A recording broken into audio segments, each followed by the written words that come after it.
Neki látunk, jó? Maga a halál egy roppant érdekes jelenség. Talán a legérdekesebb mindközül. Épp azért olyan érdekes, mert annyira megélhetetlen, megismerhetetlen a számunkra. Ha megfigyeled, mindig mindenről hallhatsz valami olyan okosságot, amiben hihetsz, amiben jogosan hihetsz. Mert ha én azt mondom, hogy én voltam a Himaláján, és elmesélem, milyenek a Himaláján töltött élményeim, rábólintasz, mert lehetséges, hogy tényleg voltam. Ha elmondom, milyen bányászat lenni, rábólintasz, mert lehetséges, hogy valóban voltam bányász. Ez minden így van. Minden az, ami az élethez kapcsolódik, az bizony mindenben hihetsz. Mindenben találkozhatsz olyan emberrel, aki számodra megnyugtató, és itt a kulcs szó, megnyugtató választ tud arra adni, hogy bizony-bizony mi is van ott, ahol te még nem jártál. Viszont a halál nem ilyen. Hisz ha én azt mondom, hogy én tudom, mi van a halál után, akkor rám nézzen nagy szemekkel, akkor mit keresek még itt? Ugye? Aki valóban meghalt, az még egyszer sem jött vissza.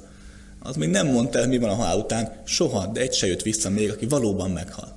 Olyan van, aki 1-2 percig klinikai halál állapotában volt, visszajött és elmesélte azt, hogy mit látott. De aki tisztességesen meghalt, akit egyszer jól megöltek, az már nem jött vissza elmesélni, mi van utána. Emiatt a halál kicsit olyan misztikus, kicsit olyan furcsa a számunkra. Újra elmondom, soha senkinek nem szabad hinni, főleg ebben a halál kérdésében nem. Én nem fogom elmondani, mi van a halál után, nem is lehet. Részben, mert lehetséges, hogy tévedek, részben, mert lehetséges, hogy csak úgy látom a dolgokat, ahogy én látom, és más a valóság. Részben meg hát minek? Mert egyszer te is meg fogod látni. Minek venném el a felfedezés örömét. És alapvetően higgyétek el, a látásmód mindig tévedhet. Mindig. A látásmód mindig nagyon tévedhet. Mondok egy nagyon jó viccet, tanulságos lesz. Megy a motoros a strádán, száguld, 200-al, élvezi az új motort. Egyszer csak a bukós isaknak csapódik egy veréb. Veréb összeesik, motoros behúzza a féket, de nagy állatbarát a lelkem, megsanálja a verebet, fogja, hazaviszi. Berakja a kis kalitkájába, ad neki vizet, kis kenyérmorzsát oda teszi, és várja, hogy a veréb felébredjen. Motoros elmegy, veréb nem kell föl. Telek múlik az idő, órák, és egyszer csak a veréb kinyitja a szemét, látja a kalitkát, látja a vizet, látja a kenyeret, és egyszer csak megszólal: te jóságos Isten, megöltem a motorost. Te veréb mit is látod, hogy benn van a sitten? Tehát nagyon, de nagyon becsapós a látásmód, nagyon. Soha ne hidd azt, amit látsz, hanem kezd el megélni. Bizony. Minden megélhető. Ugye? A születésnél már pont beszéltünk erről, hogy a lélek a lényeges.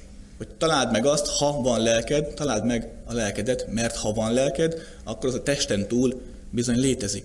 Aki odafigyel magára, az megélheti azt az élményt, megélheti azt a pillanatot, amikor ő a testén túl van. Nem is igazán lenne szabad használni a lélek kifejezést, mert a lélek szót, a lélek fogalmát a vallás, illetve az egyéb különféle ilyen tudományok, eszterikus tudományok már maguknak kisajátították, és nagyon sok ember meghallja azt a szót, hogy lélek vagy Isten, és feláll a hátán a szőr. És joggal, mert sok olyan ostobaságot társítottak hozzá, aminek semmi köze ehhez az egészhez. Ne is használjunk lelket, maradjunk annyiban, hogy egyszerűen csak vedd észre azt, hogy te vagy. Vedd észre azt, ahogy létezel.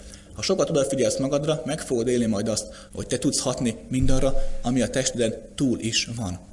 Ebből már következik az, hogy ha a tested nem lesz, te feltétlenül ott leszel. Az, aki most túlhat a testen, az bizony akkor is lesz, ha már a tested nincs. Hogy megtudd azt, hogy mi is igazából a halál, nincs más dolgod, mint most egyé válni azzal, aki a testeden túl is vagy. És meg fogod élni majd azt, hogy mi is pontosan a halál. Figyeld meg az embereket, nagyon érdekes, ahogy épp a halálukhoz állnak, ahogy épp készülnek meghalni. A teljes végletet megfigyelheted. Valaki retteg, sír, és nem akar. És olyan is van, aki nevetve mosolyogva megy a vesztőhelyre, mert valamiért tudja, hogy létezik, valamiért tudja, hogy ő élni fog.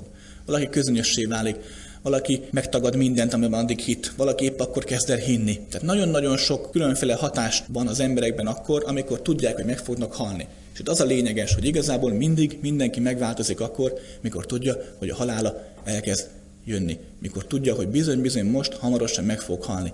Mindenki megváltozik, mindenki. A halálban épp ez a csodálatos. Az életben mi a probléma? Az, hogy az elménk és az egónk kitalálta azt a szót, hogy felelősség. Kitalálta azt a szót, hogy bizony, hogyha te itt most nem teljesítesz, azért holnap dádá lesz. Azért holnap majd téged valaki el fog ítélni. Vagy itt a földön, vagy a túlvilágon, mindegy, de el leszel ítélve.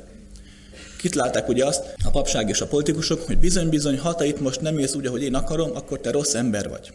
Ennek köszönhetően az egész életben ott egy hatalmas nagy görcs a válladon, egy hatalmas nagy teher, hogy vajon jól élek-e, vajon megélem-e azt, amit nekem kell. A legtöbb ember, aki hozzám jön, mindig azt kérdezi, vajon jó úton járok-e? Ha megfigyeled, itt nem történt más, hogy sajnos az egész életedben elbizonytalanítottak önmagaddal szembe. Mert maga a bizonytalanság csodálatos dolog, de csak akkor, ha a világgal szembe vagy bizonytalan, ugye? Ha veréb bizonytalan lett volna önmagába, nem hitte volna azt, hogy börtönben van. Épp segítettek rá, épp megmentették az életét a vízzel és a kenyérrel. De mégis, mivel magában volt bizonytalan, azt hitte, hogy börtönben van. Soha nem magad legyél bizonytalan, soha nem a világban. Ha látod magad körül a rácsokat, látod magad körül a vizet meg a kenyeret, lehetséges, épp az életet mentik meg, kezd el figyelni. Ne egyből azt hidd, hogy börtönben vagy. Tehát magadban soha nem legyél bizonytalan. Sajnos ezt elérték már itt a Földön nálunk, hogy magunkba kezdünk el bizonytalankodni abba, hogy jó úton járunk-e, abba, hogy jól csináljuk-e azt, amit csinálunk. Ezért van halál, hogy ezt a szabadságot megkapd. Mert abban a pillanatban, hogy tudod, hogy meg fogsz halni, ez eltűnik.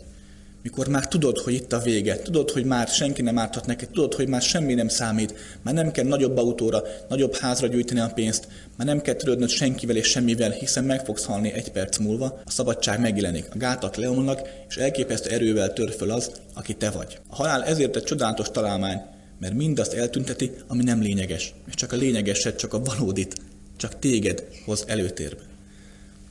Azért nem tudjuk élvezni a halál előtti pillanatokat, mert ott marad a félelem. A halálfélelmet gyerekkorunkban, születéskor kaptuk, a legerősebb félelmünk voltaképp minden félelem alapja, igazából nem tudsz le mit kezdeni. Amikor tegyük föl békésen megöregedtél, és tudod, hogy jön a halálod, minél tudatosabb vagy, annál kevésbé fogsz félni a haláltól. De általában a legtöbb ember nem tudatos, ahogy jön a halál órája, egyre inkább fél és növekszik a félelme. Ezért nem tudja igazából élvezni a halál előtti megtisztulást. Ha megfigyeled magát a halál pillanatát, nézd meg egy haldoklót. Én különböző okok miatt elég sok haldoklót tudtam megfigyelni. Megnézd egy haldokló embert, lehet látni, hogyha még rettegett is a haláltól, valahogy az utolsó pillanatán, az utolsó lélegzetvételében az egész ember úgy kisimul. Teste úgy megnyugszik. Az aurája pillanatra felragyog, úgy felfénylik. A halál pillanatában mindenki megéli azt, amit én mondtam az előbb. A halál pillanatában mindenki megszabadul minden tehertől. Érzelmileg legalábbis, mert nincs több cél, nincs több görcs, nincs több felelősség. Nincsen. Ha valaki elég bölcs, akkor hagyja magát itt és most meghalni. Nem úgy értem, hogy beledől a székben a késébe. Nem javaslom. De azt, amit mondtam is az elején, azt meg lehet tenni, hogy bármi problémád, bármi bajod van, ha hagyod magad meghalni, a következő pillanatban újjászületsz. Mindig mindenki újjászületik. Nem úgy, ahogy tanítják a reinkarnációt, nem pont úgy. Bizony itt az életében mindig mindenki képes újjászületni. Mindig arra gondolj, hogy te, aki most felnőtt ember vagy, bizony voltál 7 éves gyerek is. Bizony voltál 17 éves gyerek is. Az, aki akkor volt, az már nem él. Szép lassacskán meghalt. Szép lassacskán te újjászülettél. Ha tudatos és bölcs vagy, akkor nem kell kivárnod az évtizedeket az újjászületésre, akár minden percben képes vagy újjászületni. Én nekem már másodpercenként megy. Hogyne? Gyakran van az, hogy valamit megjelenik a fejemben, és meg kimondanám, már tudom, hogy az nem igaz, és már ki sem mondom. Már a 2 lény, aki akkor volt 1 másodperccel korábban, már el is tűnt. Már csak én vagyok ott, az új. Semmi más dolgod nincs ahhoz, hogy megéld a halált. Csak hagyd, hogy meghalljál, és hagyd, hogy újjászülessél. Újra hangsúlyozom, a halált nem lehet elkerülni. Felesleges szenvedni miatta. Minek szenvedsz? Nem lehet elkerülni? Mi a fenének? Ráadásul egy csodálatos dolog. Ha valamit nem lehet elkerülni, akkor javaslom, kezd el megismerni, kezd el megélni. A halál itt a Földön megismerhető. Nem úgy feltétlenül, hogy nézd a haldoklókat, nem úgy, hanem úgy, ha hagyod magadat rendszeresen meghalni. Ha valaki elkezdi figyelni a halált, elkezd gondolkodni a halálról, abból eléri azt, hogy nem fog tőle félni. Ha már nem félsz a haláltól, akkor majd tudod majd őszintén valóban figyelni. És ha valóban őszintén tudod figyelni a halált, akkor rá fogsz arra döbbenni, hogy voltak éppen már az életed folyamán jó sokszor meg is haltál. Elég sokszor. Hisz az a kis ember, a nagy ember, a bakfis, az az ember, aki szépen növegettél föl 3-tól, 5-től, 10, 20, 30 éves korodtól, az voltak épp mindig meghalt. Nem véletlen, hogy a szülők, amikor hirtelen arra eszmélnek föl, hogy a pici kis gyerekük, aki még ekkora volt, most már 20 éves, és épp az egyetemet járja, elkezdnek pityeregni. Azért, mert rájönnek arra, hogy az, aki az ő kis gyerekük volt, az már nincs. Hogy az, akit még dédelgettek, az már nincsen. És hogy az sincsen, az a 20 évvel ezelőtti önmaga, aki még dédelgette a pici gyereket. Nem véletlen, hogy az öreg emberek hajlamosak a szentimentalizmusra, hajlamosak elérzékenyülni egy-egy régi fénykép láttán. Hát persze, Hiszen akkor szembesül azzal, hogy voltaképp mindaz, ami akkor volt, az már halott, az már nincs. És mégis te meg ott élsz, mégis az öreg ember ott él, és sírdogál. Tehát a halál ilyen téren nem létezik, a dolgok meghalnak, de az nem más, mint változás. A halál nem más, mint változás. És nyugodtan figyelj csak meg, hogy amikor a halállal változol, akkor soha, de soha nem vesztesz el semmit. Nem. Mindig nyersz. Mindig egy új lehetőséget nyersz. Csak bizony néha az van, hogy az ember ragaszkodik a régihez. Ahhoz, hogy tisztább legyél azzal, hogy mi is a halál, ahhoz nem kell sem hinned, nem kell semmilyen tanítónak a tanításait, semmilyen gurnak, mesternek a tanításait, semmiféle szentkönyveket böngészgetni nem kell. Minek? Nincs rá szükséged. Mindent nyugodtan felejts el, csak kezdjél el élni. Csak figyelj oda magadra. Nézd a világot, nézd, ahogy mozog az élet, nézd, hogy az élet változik. Az élet mindig változik. Megfigyeld, ugye, jön a tél, minden szépen elsöpör, jön a tavasz, az élet újra megindul. Az élet mindig változik. Csak figyeld meg ezt, figyeld azt, hogy az élet változik. És ha hagyod, meg fogod tudni élni majd azt, hogy noha az élet mindig változik, a lényege, az eszenciája, az bizony valahol állandó. Noha az a fa meghal télen, bizony, akkor is él, akkor is létezik, csak változott. Az a fa akkor is létezik, hogyha már korhadt és eldőlt. Az a fa akkor is létezik, ha már nyoma sincs. Tehát ha hagyod magadat, hagyod, hogy megélhessd azt, ami valóban az élet, akkor meg fogod látni, hogy noha az élet formája mindig változik, noha a halál mindig újra meg újra keveri a kártyát, alapvetően a létezés valahol bizony állandó. És ezt nem nekem kell elhinni, egyszerűen csak menj ki a természetbe, vagy fogd meg a melletted ülnek a kezét, és bizony fogod érezni, hogy bizony, ott van benne az élet, ott van bennetek, ott áramlik az élet. És ha melletted ülő leröki a kezedet most magáról, akkor is ott fogod érezni a mancsát, és ő is akkor is ott fogja érezni a te érintésedet, mert a létezés, az élet, az bizony állandó. Tehát újra elmondom, ha félsz a haláltól, jól teszed, féljél tőle, csak engedd, hogy a félelem eltűnjön, el fog tűnni. Ha bármit meg akarsz ismerni, például a halált, csak úgy ismereted meg, ha őszintén állsz hozzá. Ha most őszintén félsz a haláltól, az az őszinte állapotod, akkor féljél, csak figyeld. Ha figyeld a félelmedet, egyszer csak a félelem lassacskán elkezd majd elszivárogni, eltűnni, és a halál kitárulkozik előtted. Meg fogod látni, hogy voltaképp a halál egy természetes folyamat, és hogy az, amit itt mi halálnak hívunk, az igazából nem is létezik. Olyan nincs. Csak változás van, mindig csak változás van. És rajtad múlik, hogy ezt a változást hogyan tudod megélni. Nézzük a kérdéseket, amit kaptam a halálról. Kedves Krisztián! Az ősi kultúrák nagy jelentőséget tulajdonítottak a halálra való felkészülésnek, sőt, átkísérték a más világra a távozót. Jelenleg a civilizációnk nagy részében ez már nem működik. Rendben van ez így? Nem. Hogy lehet tudatosan felkészülni a halálra, illetve a halál utáni életre? Hol lehet ezt megtanulni? A kérdés elsőféle miről is szólt? Arról, hogy miért van az, hogy a mai kultúránkban voltaképp a halált tagadjuk és nem foglalkozunk vele. Azért, mert a mostani jelenlegi kultúra anyagelvű, amiben semmi, de semmi baj nincsen. Semmi. Nagyon sokan szidják a jelenlegi kultúránkat, hogy eltér a szellemvilágtól. Ez nem igaz. Ha van szellemvilág, akkor van anyag is. Ha van szellemvilág, akkor bizony a szellem benne van az anyagban is. Tehát ha valami anyagelvű lesz, akkor bizony közelít a szellemvilág felé. Aki értette, mit mondtam, azt tegye fel a kezét. Tehát egyszerűen tagadjuk a halál létét, mert a jelenlegi kultúránk most az anyagot tartja fontosnak, az anyagi értéket, az anyagi életet tartja lényegesnek és egyetlennek. Ebben való semmi baj nincsen, de ha te már elkezdesz figyelni, ha elkezdesz már keresgélni, ha már kíváncsi vagy arra, hogy mi van az anyagon túl, ha már a halál téged érdekel, akkor neked bizony új ösvényt kell taposni, olyan ösvényt, ami jelenleg a kultúránkban nincs. Semmi gond, valakinek lenni kell úttörőnek is, nyugodtan törd az ösvényt, törd az utat. Alapvetően a régi kultúrákban is ez a dolog már eltorzult. Annak idején, amikor ez a halál, úgymond a kísérés, a mátlényegítés, a más világra való kísérés megszületett, akkor ez másról szólt, ez máshogyan nézett ki. Elmondom, de ne hidd el azt, amit mondok.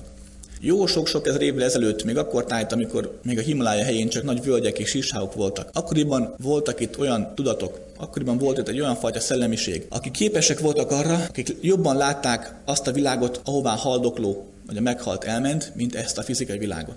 Voltak itt olyan tudatok, olyan lények, fogalmazunk így. Nem is annyira az anyagra figyeltek, hanem inkább arra, hogy mi történik akkor, amikor az anyagban lévő tudat szépen lassacskán kezdi átlényegíteni a nem anyagi világot, amikor itt voltak épp meghalsz.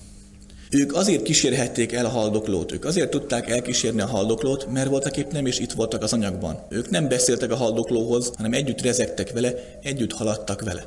Amikor ez a lehetőség elveszett, Ennek lett egy eltorzult, egy dogmatikus formája az, amit például most Tibetben csinálnak, ugye a halottas könyvben a vezetéssel. Mi is történik? Ott ül ugye az ipse a haldokló mellett, és beszél hozzá. Ugye meghalt a másik, tovább beszél, úgymond vezeti a lelkét, tudtommal most 40 napnál tartnak, 40 napon keresztül.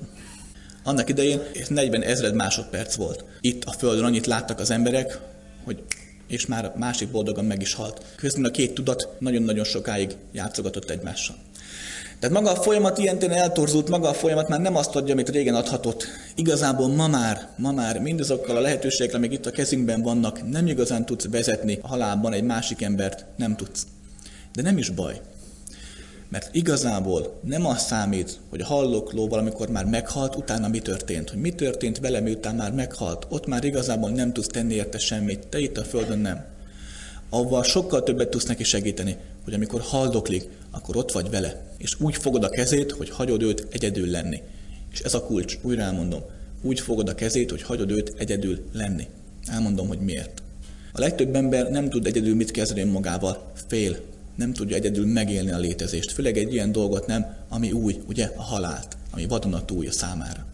Ezért szeretik mindig azt az emberek, hogyha van valaki mellettük, hogy ne halljanak meg egyedül. Minden vallásban, ha megfigyel a papoknak, az volt a kötelessége, nem tudták miért, hogy ott legyenek a haldokló mellett. Azért, hogy a haldokló ne legyen egyedül, ne halljon meg egyedül, mert amikor valaki egyedül hal meg, általában a félelem miatt nem tudja felfogni a valóságot. De mi szokott lenni általában? Ki van a haldoklóval? Ugye? A család.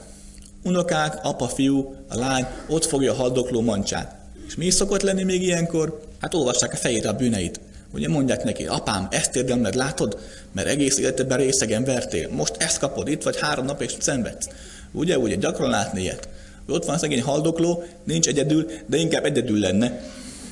Csak nem teheti meg, mert a család ott van vele. És fogják a kezét, meg a nyakát is szorongatják még búcsúzóul.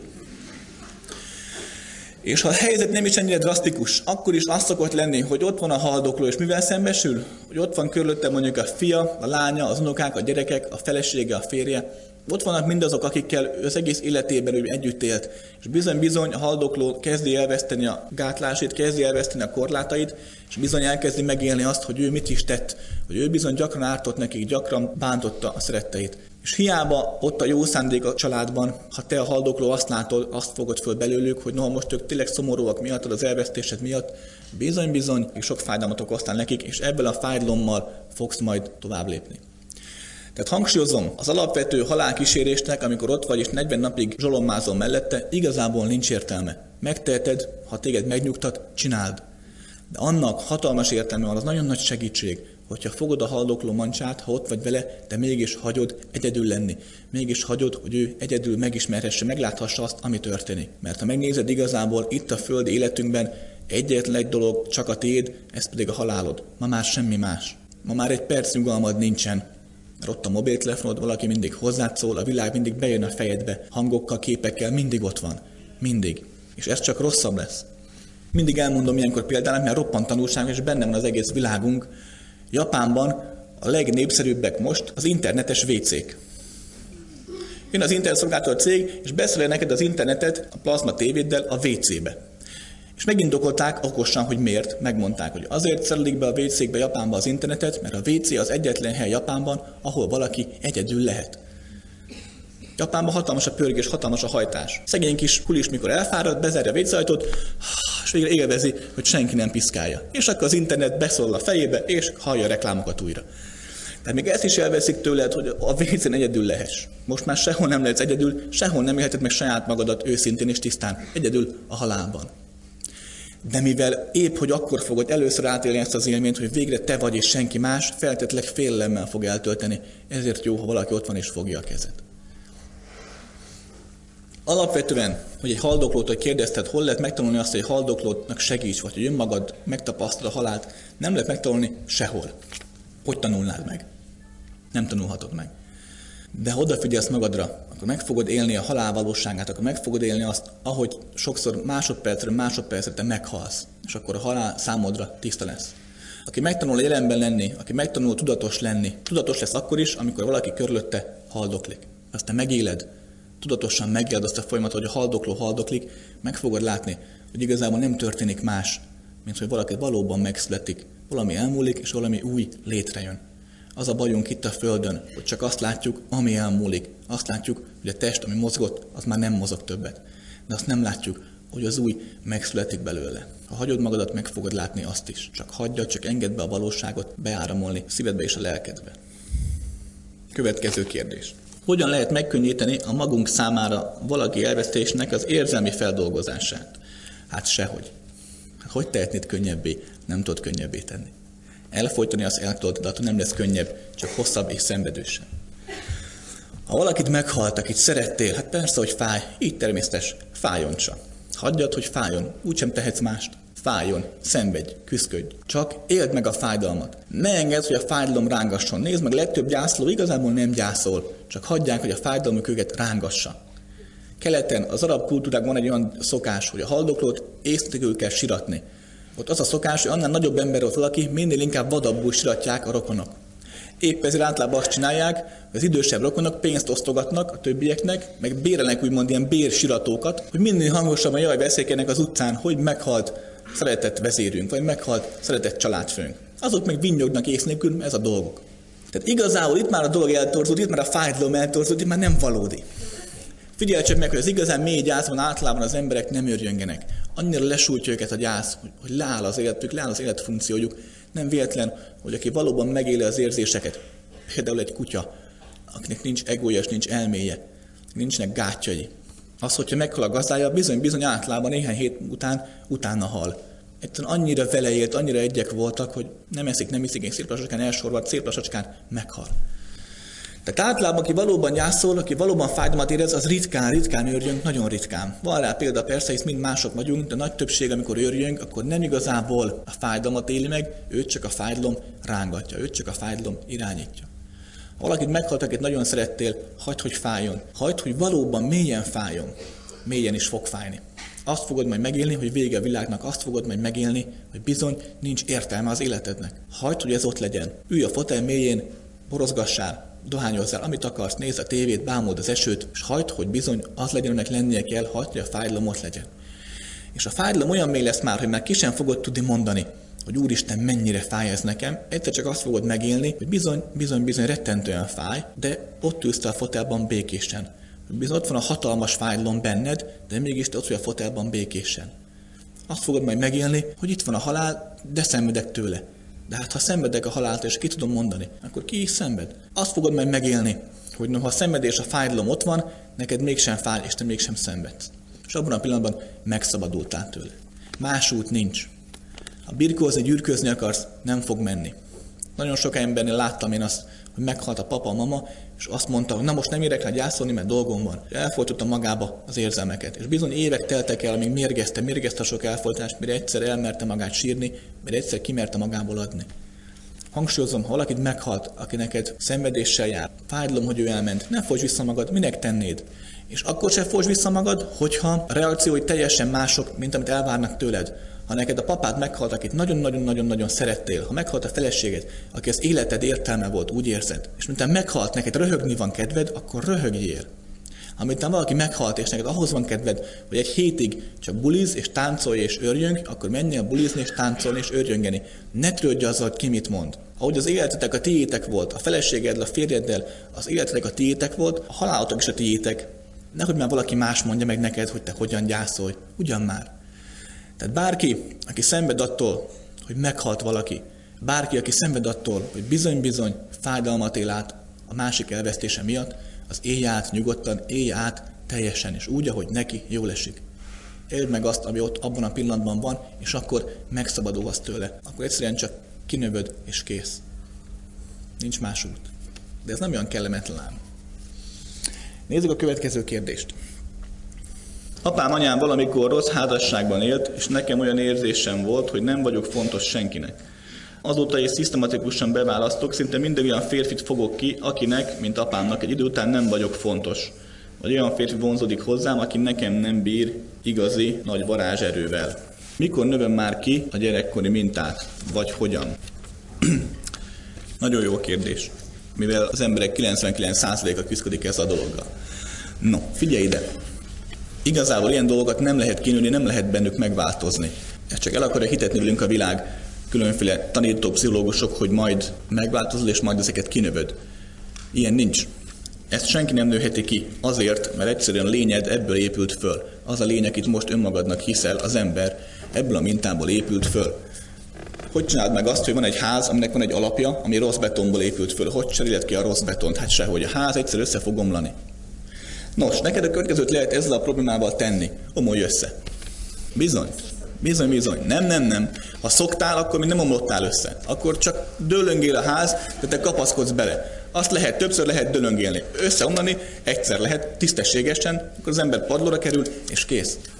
Ezt engedd meg magadnak. Ha valaki teljesen padlóra kerül, valaki teljesen lezuhan, ha torony, a bálvány ledől, akkor el tudsz kezdeni majd újra építkezni. Az újraépítkezés nehéz dolog. Nehéz dolog. Ha megfigyeled gyerekként, hogy építkeztél? Hát igazából sehogy. A szüleid, a tanáraid, nevelőd építettek. Te csak ott voltál, csak figyeltél.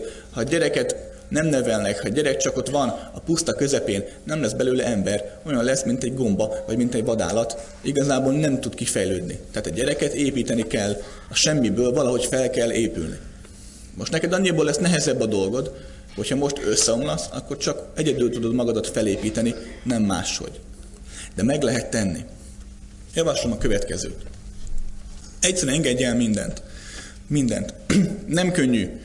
Van egy olyan mondás, hogy add fel önmagadat a létezésnek, add meg magadat létezésnek, hadd csak minden úgy legyen. És ez nagyon nagy tanulság, nagyon nehéz megcsinálni, de nagyon nagy tanulság. Azt is elmondom, miért ez az útja a megváltásnak. Mert egyszerűen avval az elméddel, amit most van, nem bogozhatod ki a múlt szálait, mivel a mostani elmédet a múlt építette föl. Nem tudsz öngyilkos lenni így ilyen formában, az elme ezt nem engedi. Ha valakinek van egy betegsége, amit egy bizonyos szintű méreg okoz mondjuk, abból a méreggel nem fogod tudni meggyógyítani saját magadat, akkor már nem.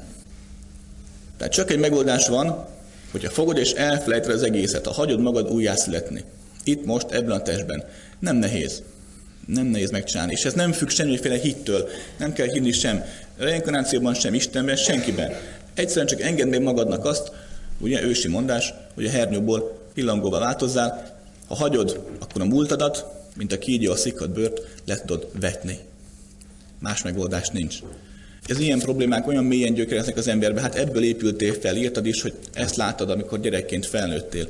Sehogy nem fogod tudni megváltoztatni, sehogy, csak akkor, ha hagyod, hogy az, ami volt, eltűnjön.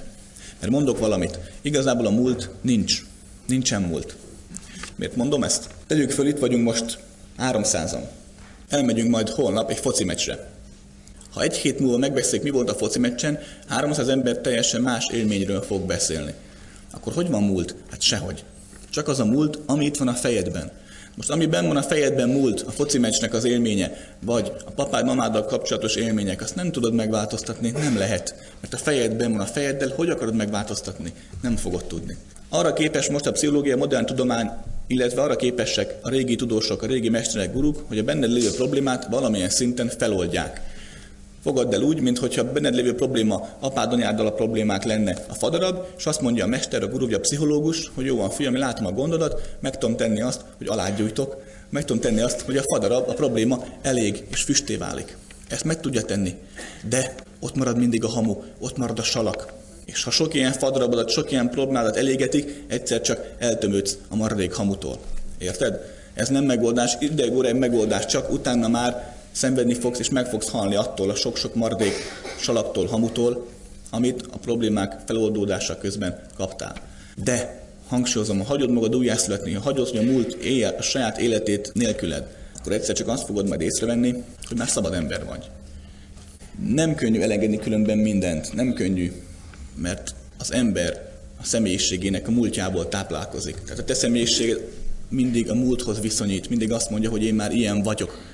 Nem azt mondod soha, hogy majd én ilyen leszek, nem, azt nem mondod. Azt mondod, hogy na én ilyen vagyok. És a vagyok, az én ilyen vagyok, az mindig az emlékekből táplálkozik. Ha te sokat verekedtél, azt mondod magadról, én verekedős vagyok. Ha sokat lustultál eddig, azt mondod magadról, én lusta vagyok, ugye? De nem mindenki mondja, van egy barátom, aki úgy hívja magát, hogy nem lusta, csak energiatakarékos. Édes. Lusta, mint a föld. De ő azt mondja, hogy energiatakarékos. Tehát miből mondod azt, hogy én ilyen vagyok? A múltadból. De hát a múltad nincs is. Most beszéltük meg. Az a múltad, amire te emlékezel, nem az, ami történt. Senki sem tudja, mi történt a múltban. Csak azt tudod, hogy te mire vagy képes emlékezni a múltról. És ha akkor már feszült voltál, ha benned már 2 éves korodban ott voltak a problémák, akkor neked már legelső emlékeid és a 2 éves emlékeid is már a problémáktól vannak átítatva, akkor neked már a legelső emlékeid is nem valódiak. Te, akit akkor önmagadnak hittél, most önmagadnak hiszel, az nem valódi. Nem tudsz tőle megszabadulni. A hazugságtól sose lehet megszabadulni, soha. Rátelepszik, és nem tudod, mi a hazug, mi az igaz. Nem is kell tudni. Ha attól mindig megszülessen az új. Roppant egyszerű a dolog. Feküdj ki a rétre, tárd ki a mancsodat, és kész. És így tudsz feküdni a réten, kitárt kezekkel. És utána így tudsz majd élni. Akkor nyertél.